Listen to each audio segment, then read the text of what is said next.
कौन सा क्रॉप लगाना चाहिए, इसका मार्गदर्शन भी गांव के सरपंचों को करना पड़ेगा। इस बार हमारे देश में 280 लाख टन चावल गोडाउन में पड़ा है 3 साल से, और चावल अब ज्यादा रहेगा तो सड़ सकता है।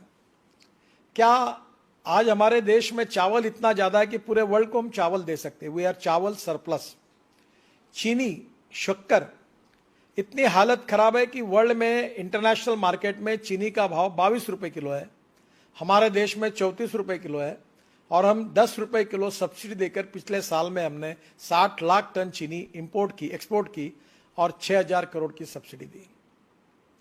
तीसरी बात, गेहूं सरप्लस है, मक्का सरप्लस है। 1700 रुपए एमएसपी जो मक्के की थी वो भाव अब 1000 और 1100 रुपए पे आया है। क्या क्रॉप पैटर्न हम बदल सकते हैं? हमारे देश में 80 से 90 हजार करोड़ का एडिबल ऑयल हम इंपोर्ट करते हैं, पर आज दुर्भाग्यवश हमारे देश में फल्ली का तेल हो, जवस का तेल हो, सरसों का तेल हो, करड़ी का तेल हो, सोयाबीन का तेल हो, आज कम है। तो क्या पर एकड़ प्रोडक्टिविटी बढ़ाकर हम इसको कर सकते हैं क्या? सब संभव है। मैं नागपुर में, हमारे ऑरेंजेस होते हैं और मुझे बहुत इच्छा थी कि नागपुर के ऑरेंजेस एक्सपोर्ट हो। मुझे स्वीडन जाना था, तो यहाँ राहुल ठाकरे करके, सिद्धरराव ठाकरे करके बहुत बड़े नेता थे कांग्रेस के, अभी भी है, उनका लड़का था, बहुत अच्छा काम करता है। मैंने कहा मुझे 2 बैग भर के आप संतरे दो। मैं दुबई गया और दुबई के लोगों को मैंने सबको, मेरा अच्छा दुबई में संबंध था, तो बुलाया चाय के लिए और सबको संतरे दिए। अब हमको 6 कंटेनर हमारे बेचे गए और अभी 100 कंटेनर का ऑर्डर मिलेगा और 32 रुपए किलो संतरे का भाव मिल रहा है, जबकि यहां हमको 12 रुपए 15 रुपए भी नहीं मिल पा रहा। हमारे यहाँ सब्जियां हम एक्सपोर्ट कर सकते हैं। हमारे यहाँ क्रॉप पैटर्न को बदलना, और ये बात बहुत महत्वपूर्ण है, और विश्वनाथ कराड़ जी को मैं अनुरोध करूंगा कि आप थोड़ा सा, जैसे ये विश्व शांति और ये सब बातें फिलोसॉफी की बिल्कुल सही है, पर हमारे गांव में किसान आत्महत्या कर रहे। विश्वनाथ जी, क्या हम किसानों को सुधार सकते हैं? तो मेरा दावा है कि जब तक किसान पेट्रोल डीजल नहीं उगाएगा तब तक किसान सुखी नहीं होगा। हमने इथेनॉल लाया, जो गन्ने के जूस से इथेनॉल बनता है, गन्ने मोलाइसिस से बनता है। अभी तो हमने शुगर के बजाय इथेनॉल में कन्वर्शन किया। 1600 करोड़ लीटर हमको इथेनॉल चाहिए, अभी हम 550 करोड़ तक ही पहुंचे हैं। और अभी पूना के प्राज वालों ने और रिसर्च किया कि डीजल में 10% डालेंगे तो और लगेगा। और मैंने और तय ये किया है कि ट्रांसपोर्ट मंत्री होने के नाते इथेनॉल पर चलने वाली बजाज ने बाइक तैयार की है, टीवीएस ने तैयार की है, वो भी लॉन्च कर दी है। क्या हमारे गांव का जवान लड़का अपने गांव में चावल से, मक्के से, गन्ने से तैयार हुए फ्यूल पर अपनी गाड़ी, अपनी स्कूटर अगर चलाएगा तो इंडियन ऑयल और भारत पेट्रोलियम के पंपों की कोई जरूरत नहीं है। मैं कोई इंडियन ऑयल और भारत पेट्रोलियम के विरोध में नहीं हूं, पर 8 लाख करोड़ का हम इंपोर्ट कर रहे हैं और प्रदूषण बढ़ा रहे हैं। उसके बजाय हम किसानों ने तैयार किए हुए ईंधन पे जाएंगे। तो मेरी एक ही सुझाव है कि diversification of agriculture towards energy and power sector, यह विषय विश्वनाथ जी हमें लोगों को जगाने के लिए बहुत आवश्यक है। ये अगर होगा, और इसमें काफी काम हुआ है, हवाई जहाज का ईंधन भी किसान तैयार कर सकते हैं, किसान बिजली भी तैयार कर सकता है, किसान मोटर, कार, बस, ट्रक चल सकती है, और ये सब सिद्ध हुआ है। मैं ट्रांसपोर्ट मंत्री हूं, मैं आपको इसकी सब जानकारी दूंगा। तो गांव इससे भी समृद्ध और संपन्न बनेंगे। और सबसे इंपॉर्टेंट चीज है कि गांव में अच्छी शिक्षा मिलनी चाहिए।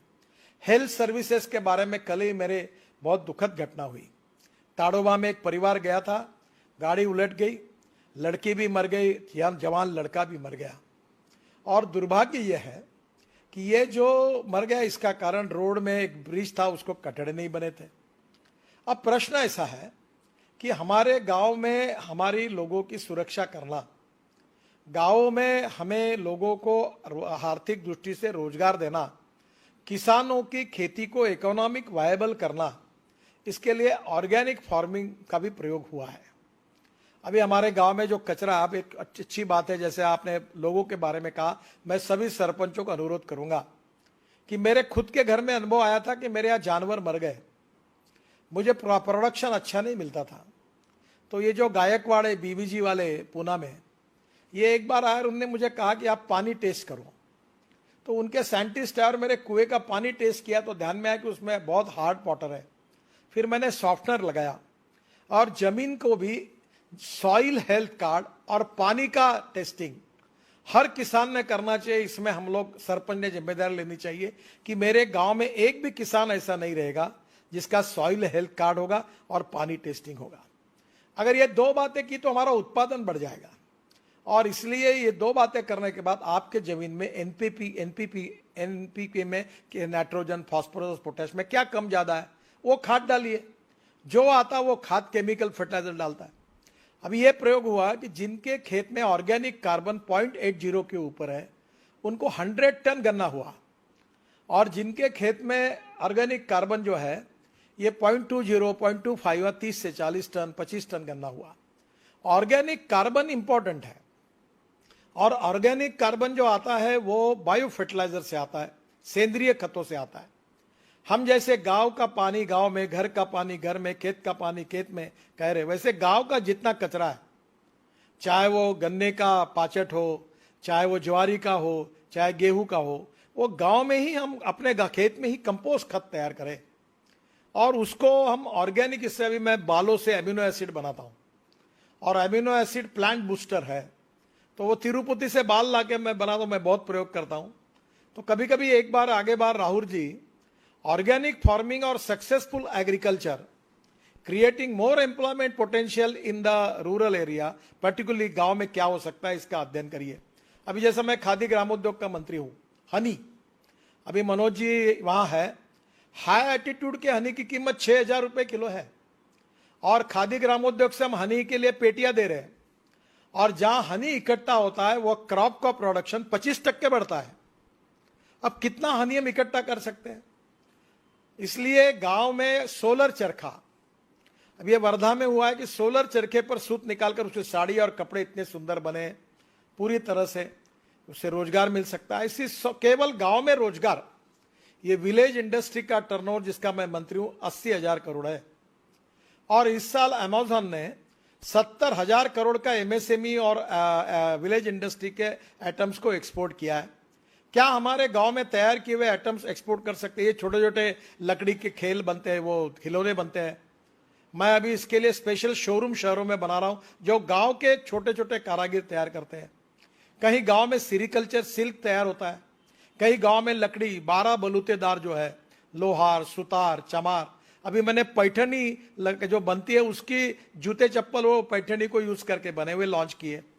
अभी डेनिम करके एक जीन का कपड़ा खादी ग्रामोद्योग तैयार करता है जो अमेरिका में ल्यूएसिस कंपनी पूरा लेती है। तो ये जो गांव में विलेज इंडस्ट्री हो, aspirant district 115, rural, tribal and agriculture field में आर्थिक स्वाधीनता, आर्थिक स्वातंत्र, आर्थिक स्वावलंबी जब बनाने के लिए ये गांव के सरपंच क्या कर सकते हैं?